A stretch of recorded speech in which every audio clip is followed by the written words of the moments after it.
Thank you for joining Wars of the Roses. And this is Illiteracy from the Encyclopedia of Freemasonry by Albert G. Mackey. Illiteracy.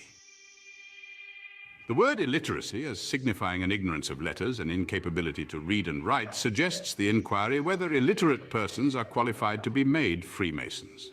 There can be no doubt from historic evidence that at the period when the institution was operative in its character, the members, for the most part, that is, the great mass of the fraternity, were unable to read or write. At a time when even kings made at the foot of documents the sign of the cross, pro ignorantia literarum, because they could not write their names, it could hardly be expected that an operative Mason should be gifted with a greater share of education than his sovereign.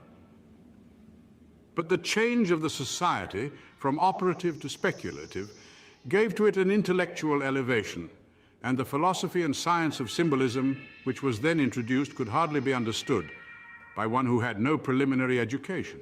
Accordingly, the provision in all lodges that initiation must be preceded by a written petition would seem to indicate that no one is expected or desired to apply for initiation unless he can comply with that regulation by writing, or at least signing, such a petition.